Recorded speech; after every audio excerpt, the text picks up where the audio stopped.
안녕하세요. LA의 정교수입니다. 구독과 좋아요 알람 설정은 영상작에 큰 힘이 됩니다. 자, 오늘 2부 영상 준비했는데요. 다뤄볼 주제는요. 자, 테슬라 폭발할 시점에 대해서 한번 살펴봅니다. 자, 그리고 떨어지면 계속 줍줍해야 될 이유도 한번 들여다봅니다. 자, 그리고 미국 경제 성장률 이 정도야? 라는 주제도 다뤄보고요. 그 외 테슬라 소식과 미국의 매크로 상황 두루두루 살펴보도록 합니다. 자, 먼저 우리 선물 시장부터 한번 볼게요. 지금 선물 시장이 빨간불이 조금 세게 들어왔습니다. 지금 보시면요. 다우가 0.30 빠지고 있어요. 그리고 S&P도 좀 빠지고 있죠. 0.59% 빠지고 있고요. 나스닥은 0.81까지 빠지고 있습니다. 자, 여러분 이게 상당히 빠지고 있죠. 그러니까 나스닥도 좀 많이 빠지고 있고 이게 평소보다 한 3배 정도 많죠? 보통 나스닥이 빠질 때 0.2, 뭐 0.3 요 정도거든요. 근데 보통 한 2~3배 정도 많다고 보면 되겠습니다. S&P도 평소보다 한 2배 정도 많이 빠지고 있습니다. 왜 이런 현상이 나타날까요? 자, 일단 결론적으로 지금 이렇게 빨간불이 들어온다 그러면 전체적으로 이 나스닥이나 S&P가 좀 빠지는 흐름이 나타날 수 있다라고 보시면 되고 내일요. 그러니까 내일 주식은 좀 빠질 수 있다라고 예상을 하시면 됩니다. 그러나 지금 이 나스닥이나 S&P가 요 정도 빠지는 건요. 오늘 그 실적 발표 중에 좀 이 안 좋았던 기업들이 제법 있었죠. 자, 그런 기업들 일부 때 살펴봤습니다. 그래서 그런 기업들이 아마 이 영향을 주고 있다라고 보면 되겠습니다. 그리고 또 중요한 것은요. 지금 시간이 정말 애매한 시간이에요. 선거를 앞두고 이제 얼마 안 남았거든요. 그리고 10월 마지막이죠. 그러니까 마지막에 이제 정리를 하고 11월 달 들어가면 원래 11, 12, 1, 2, 3, 4 보통 좋아요. 주식 주가가 굉장히 좋고 특히 이제 산타랠리를 기대하는 이 11월, 12월이 원래 주식시장이 좋거든요. 연말까지도. 그리고 내년 1월 달까지도 좋아요. 근데 지금 선거가 껴있기 때문에 아직까지 그런 분위기는 안 납니다. 그러니까 일단 중요한 포인트는요. 선거 때까지는 조금 변동성이 있을 겁니다. 끝나고 나서 누구든 결정이 나게 되면 자 이제는 본격적으로 주식시장이 흐름이 좋게 나타날 수 있습니다. 자 그리고 5일은 뭐 좋습니다. 69.01입니다. 그리고 10년물 금리는 4.27 아직 안 떨어지고 있죠. 이 녀석도 사실 이 10년물 금리가 떨어져야 되거든요. 그러니까 이것도 지금 트럼프와 해리스인데 트럼프는 이제 되기만 하면은 국채 발행을 또 과감하게 엄청 할 거다라는 예상 때문에 지금 이게 오르고 있는 겁니다. 그러니까 일단 대통령 결정 나고 대통령의 그 움직임들을 봐야 돼요. 그래야 이 채권 가격도 안정되고 10년물 금리가 떨어질 겁니다. 자, 이제는요, 우리 테슬라 소식 살펴보기 전에, 자, 지금 이 중요한 그 매크로 지표들이 나오고 있거든요. 자, 그래서 우리가 매크로 상황들 몇 가지 데이터를 보면서 좀 살펴보고 가겠습니다. 제가 항상 말씀드리죠. 테슬라라고 하는 하나의 주식, 또 엔비디아라고 하는 하나의 주식, 이 개별 주식은 나무라고 한다면 또 우리가 숲을 볼 수 있어야 됩니다. 그 숲은 매크로 경제라고 보시면 됩니다. 자, 일단 먼저 오늘 미국의 GDP가 공개됐습니다. 자, 미국의 GDP. 미국의 GDP가 얼마가 나오냐면은 2.8%예요. 3%에서 2.8%입니다. 지난 2분기가 3%였거든요. 막대 그래프 한번 보세요. 자, 미국 경제가 뭐 오르락 내리락은 있지만 지난 뭐 한 9분기는요. 정말 괜찮았어요. 지금 보신 거죠. 그게 2년 이상 괜찮죠. 그러니까 지금 뭐 2.7이냐, 3.4냐, 2.8이냐, 뭐 오락가락 있지만, 지난달 3%에서 2.8이니까 뭐 무난하죠. 대략 한 3% 예상했는데, 뭐 그거보다 조금 약하게 나왔을 뿐입니다. 그래서 지금 전반적으로 미국의 이 경제 성장률 GDP가 2.8이 나오니까요. 미국 경제가 doing just fine. 이 정도면 괜찮다라는 거죠. 자, 사실 2.8이면요. 미국에겐 이 정도면 괜찮은 거죠. 왜냐하면 여러분 한국도 지금 대한민국도 이번에 2.5가 안 될걸요? 한번 찾아보세요. 제가 그냥 대충 지나가면서 봤기 때문에 뭐 제가 한국 경제에 지금 당장 관심이 없다 보니까 여러분들 한국에 계시니까 한번 보세요. 지금 여러분 대한민국 같이 미국에 비하면 이 사이즈가 작은데도 이 2.5% 3%가 안 넘는다. 정말 안 좋은 거거든요. 근데 미국이라고 하는 초강대국이 2.8%씩 성장한다? 거의 3%대 성장한다? 이건요, 진짜 어마무시한 거죠. 자, 그래서 이 지금 경제 성장이 약간 슬로우 됐지만 지난 3%에 대비해서 그러나 소비자들이 계속 돈을 쓰고 있다는 것이 굉장히 중요합니다. 그러니까 소비자들이 계속 스pen딩 하면서 근데 여러분 소비자들이 돈을 쓰니까 이게 성장하는 거잖아요. 기업도 성장하고 잘하는 거거든요. 그러니까 이게 어떻게 가능합니까? 그만큼 잡 리포트가 좋아요. 지금 미국 노동시장이 붕괴가 일어나지 않아요. 그렇기 때문에 이 말은 경기 침체가 오지 않는다고요. 경기 침체라고 하는 건요, 여러분, 이 지금 막대 그래프가 마이너스로 떨어져서 2분기 연속 마이너스로 떨어져야 돼요.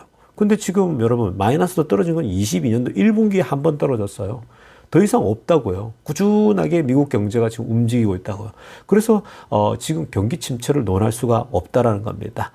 그래서 지금 이 파란색을 하려 보면은 경제가 좀 슬로우 페이스로 성장하고 있는데 이 인플레이션 떨어지고 있다라고 얘기를 하고 있습니다. 자, 아무튼 뭐 이 정도면 미국 경제에 대해서 리세션 걱정은 이제 할 필요가 없다라고 정리하고 가겠습니다. 자, 이어서 살펴볼 소식은요, 오랜만에 삼성 소식 보겠습니다. 우리나라 기업이요. 자, 근데 여러분, 우리가 삼성 소식을 보게 되면요, 지금 세계 경제가 어떤 방향으로 흘러가는지 우리가 충분히 짐작해 볼 수 있기 때문에 살펴봅니다. 자, 이번에요, 이 삼성전자의 반도체 그 프로핏, 이익이죠. 반도체 수익이요, 40%나 급감했다고 합니다. 지난 쿼터 대비. 지난 쿼터보다 40%나 급감했다. 좀 너무 많이 빠진 거죠. 이렇게까지 한다면요. 이건 뭔가 문제가 있다라고 볼 수 있는 거죠. 자, 지금 여러분 아래쪽에 좀 보시면요. 파란색으로 하나 보겠습니다. Operating profit of 3.86 trillion 원입니다. 대략 2.8 빌리언이거든요. 그러니까 한 3조 원 넘는 그런 규모라고 보면 되겠죠.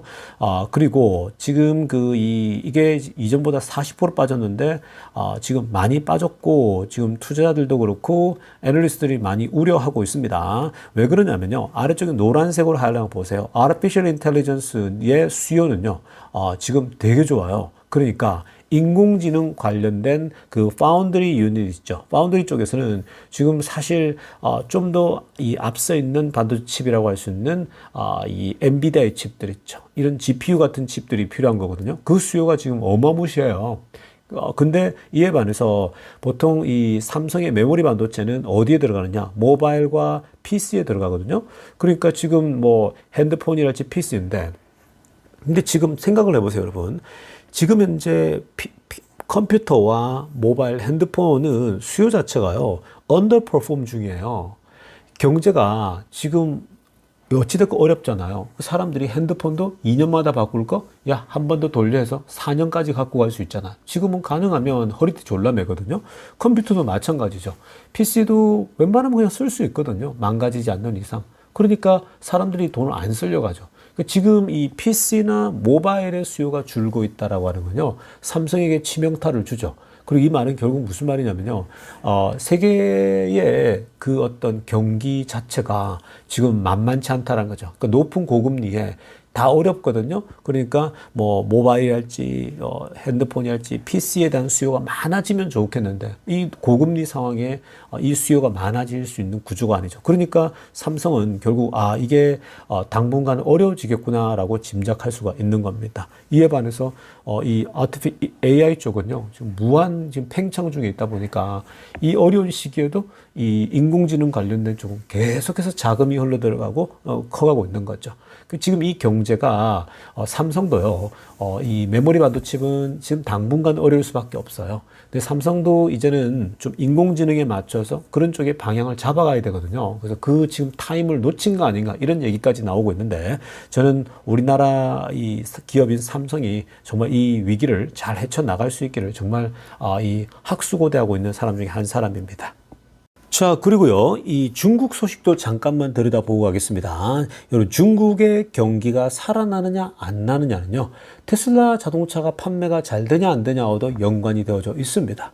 자, 그래서 지금 중국의 데이터가 또 나왔거든요. 자, 중국 데이터 좀 보겠습니다. 중국의, 이 Purchasing Managers Index죠. 그러니까 PMI 지수거든요. 보통 구매자 관리 지수, 제조업 분야를 중심으로 살핀단 말이죠. 보통 일반적으로요. 미국은 또 하나 더 있죠. 서비스 쪽이 있는데, 자, 우리가 그냥 보통 이 제조업 지수라고 해서 PMI 지수라고 얘기를 하고 있는데, 이게요, 지금 50.12 나왔습니다. 원래 예상치보다 잘 나왔어요. 여러분 50.1이라고 하는 건요. 50을 넘게 되면은 시장이 팽창되고 있다. 그러니까 중국 경제가 확장되고 팽창되고 있다라고 평가를 합니다. 미국도 마찬가지고 모든 나라가 다 똑같습니다. 이 PMI 지표가 50을 넘어가고 있다. 50 아래로는 침체, 50 이상은 뭔가 회복되고 팽창되고 있다는 겁니다. 그래서 지금 4월 이후로 처음으로 for the first time since April입니다. 4월 이후로 처음으로 이 현재 이게 확장되고 있다고 합니다. 자, 그리고 핑크빛으로 하려는 거 보세요. 이 데이터가요, 원래 그 49.9를 예상했었거든요. 근데 이 데이터가 이걸 뛰어넘은 거예요. 예상치를요. 그래서 49.9면 밑에 떨어져 있는 거죠. 자, 그리고 이 제조업이 아닌 non-manufacturing activity죠. 그러니까 이거 뭐 서비스 영역 다 들어갑니다. 이쪽 PMI는요, 이 구매자 관리 지수는 50.2가 나왔어요. 그러니까 오히려 이게 조금 더 잘 나왔죠.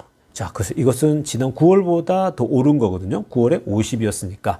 자, 그래서 뭐 작은 숫자지만 어찌됐건 이 중국의 지금 이 경기 지표라고 할 수 있는 이 PMI 지수가 50을 넘었다라는 게 의미가 있고요. 이거는 이제 조금 미미하지만 조금씩 팽창하고 있다, 성장하고 있다라고 보시면 되겠습니다.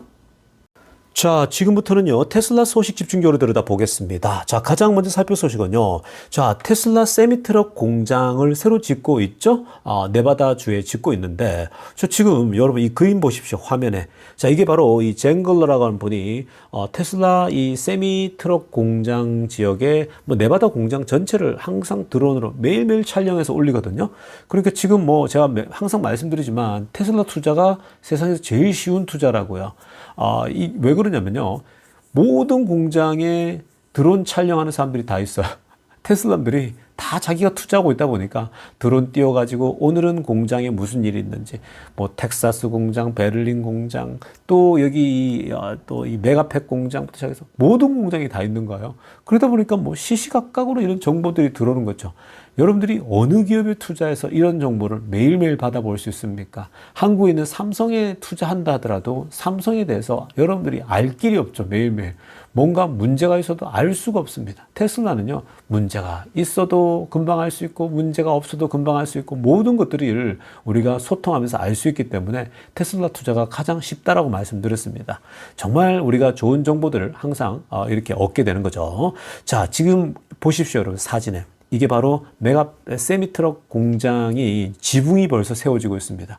지붕이 다 올라온 거예요. 저 옛날에 우리가 얼마 전에 그 한 달인가요? 한 달 전쯤 봤을 때는 지붕이 없었잖아요. 그리고 벽도 뻥뻥 뚫려 있었고 그때 처음으로 벽이 조금씩 올라가고 있다라고 우리가 보지 않았습니까? 그런데 이제 벽도 다 올라갔고 그리고 천장도 지금 다 맞춰가고 있죠. 자, 이렇게 되면 이제 이 세미트럭 공장도 이제 임박했다고 보면 됩니다. 이제 얼마 안 걸려요. 이 미국 공장은 뚝딱뚝딱 금방 지으니까 뭐 물론 중국에 비하면 늦죠.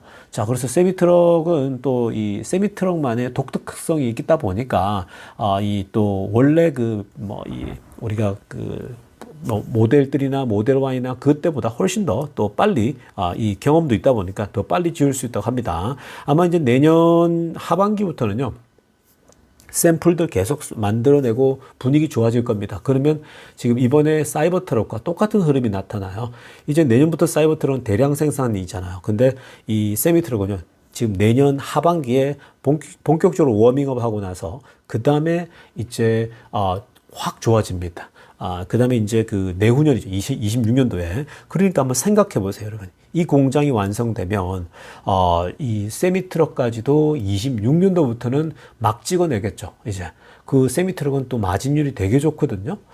그리고 사이버 트럭은 그때쯤 되면 뭐 연간 이제 한 30만 대 이렇게 올라올 수 있겠죠.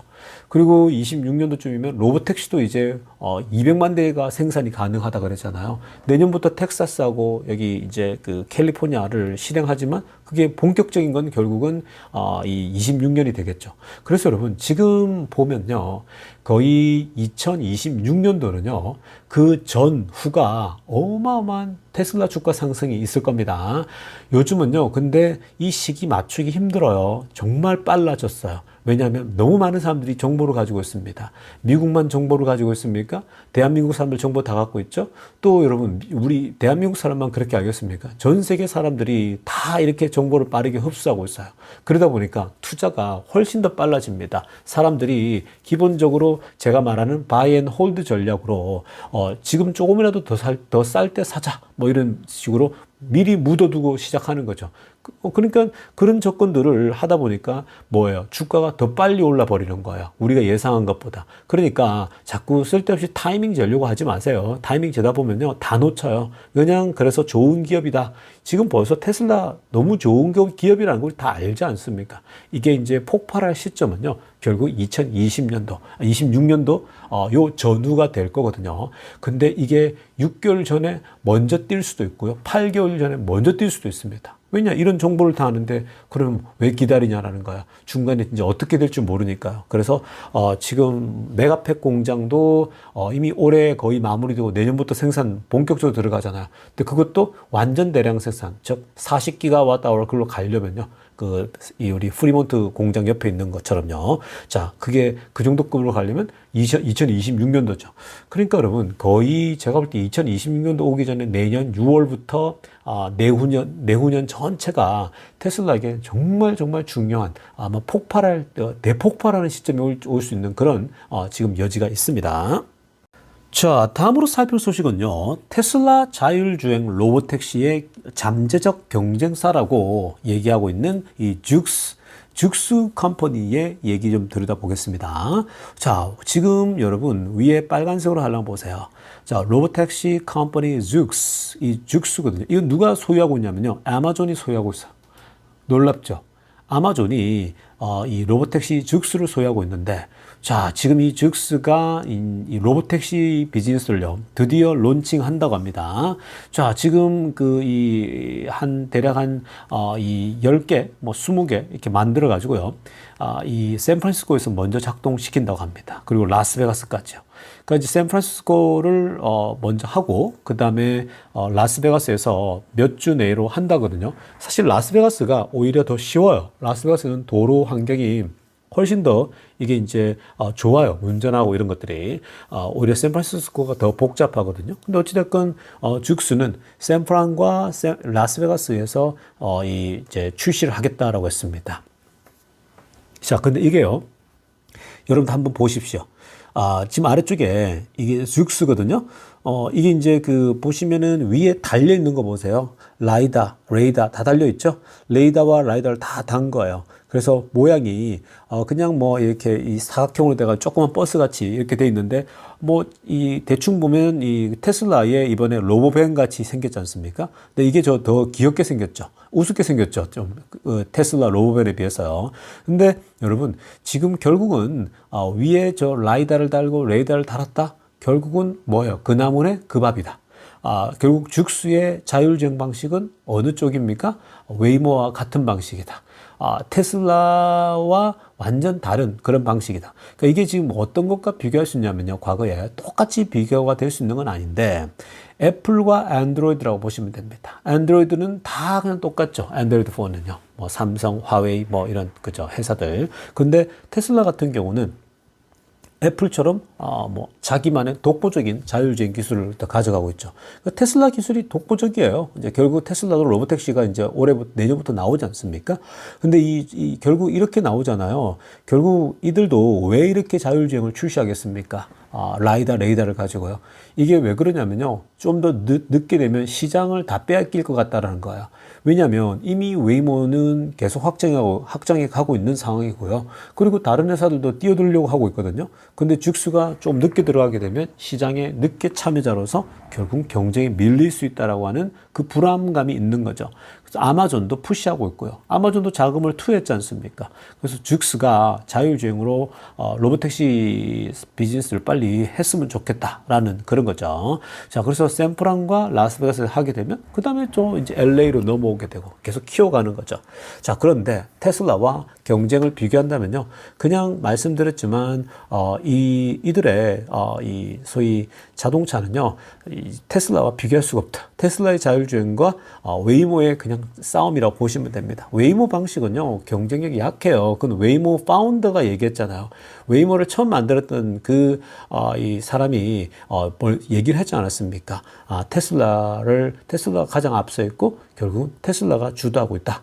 이렇게 얘기를 하지 않았습니까? 그러니까, 지금 이들은 이렇게 출시하는 거예요. 뭐, 또 언론에서는, 야, 테슬라의 로보택시 경쟁자가 너무 많아지고 있다는데, 그 나물에 그 밥이다. 이렇게 생각하시면 됩니다. 자, 다음으로 살펴볼 소식은요, 테슬라 에너지 소식입니다. 자, 테슬라의 이 메가팩은요, 뭐, 호주에 정말 많이 팔리고 있죠. 자, 이번에도 호주에서, 이 메가팩 소식이 날라들었는데요.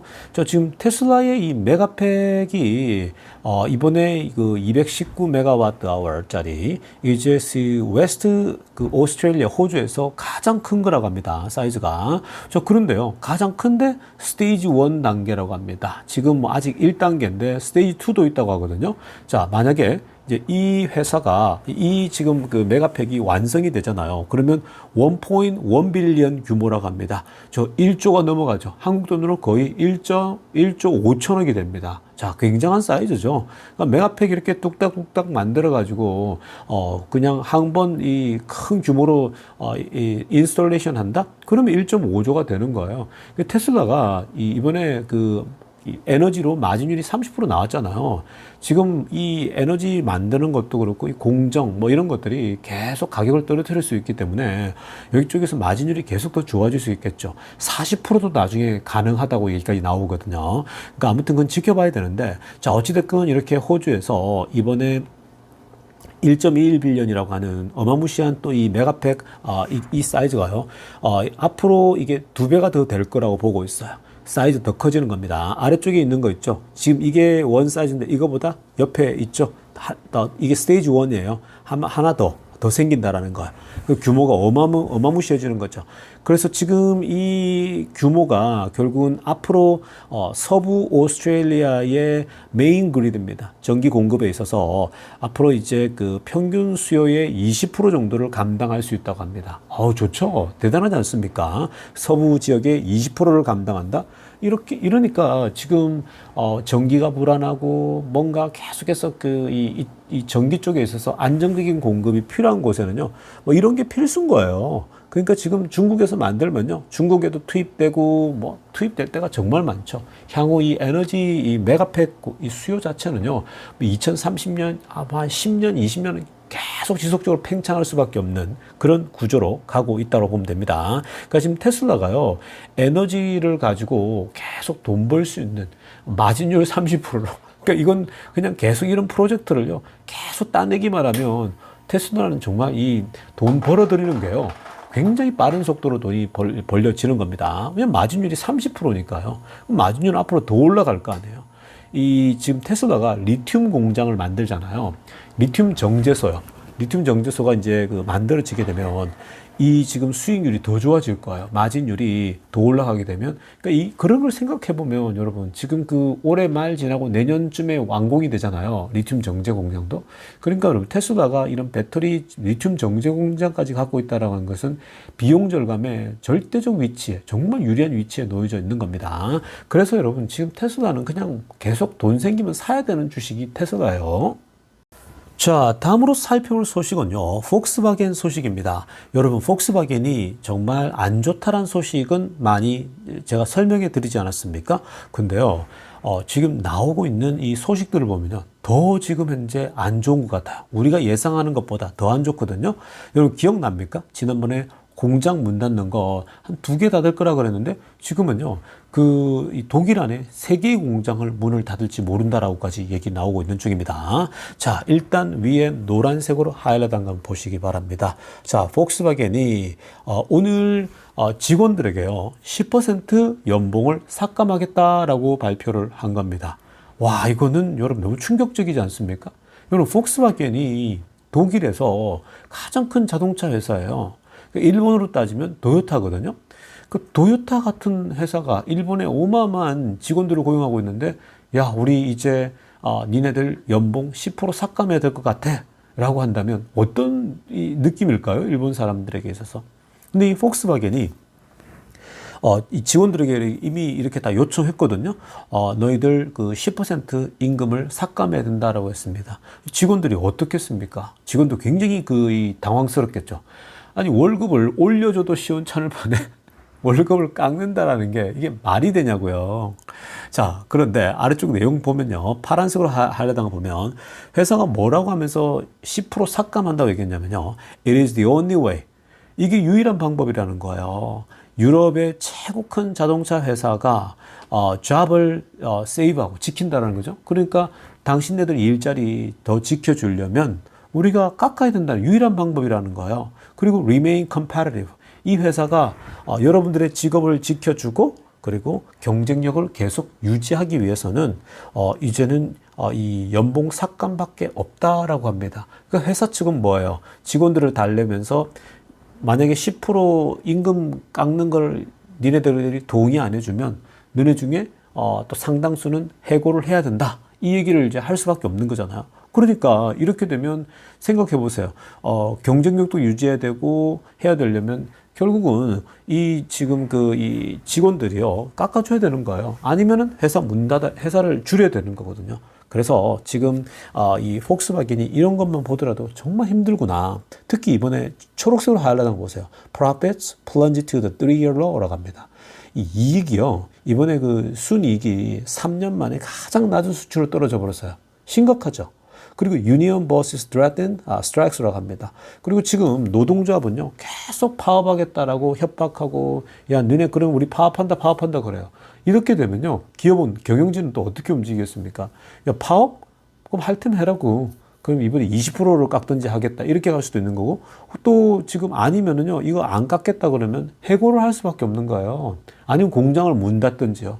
그만큼 절박한 거예요. 이 폭스바겐이 여러분 이게 최근에 공장 그 문 닫는 이슈랄지 이런 것들이 지금 전기차 판매가 적극적으로 대시를 했잖아요. 근데 이게 생각보다 안 팔려요. 특히 중국에서 많이 팔 줄 알았는데 너무 안 팔려요. 미국도 마찬가지고요.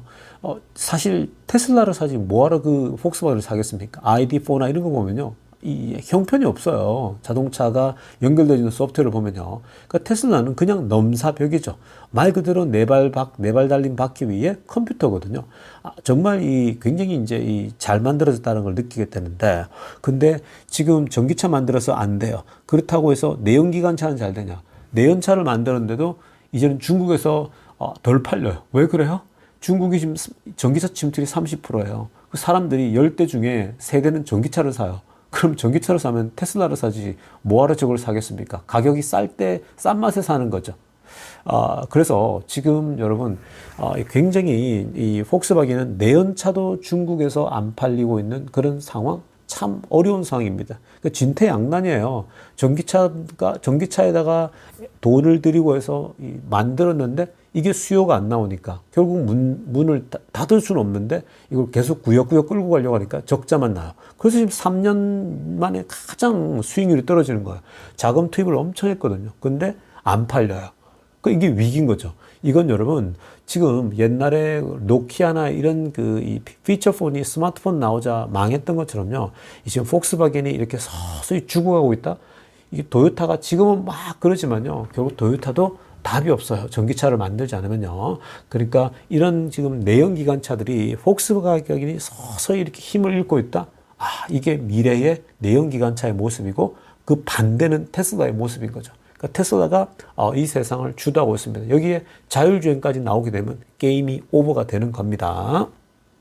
자, 여러분 오늘 2부 영상은 여기쯤 하고요. 내일 아침 일찍 뵙도록 하겠습니다. 레이정에서였습니다.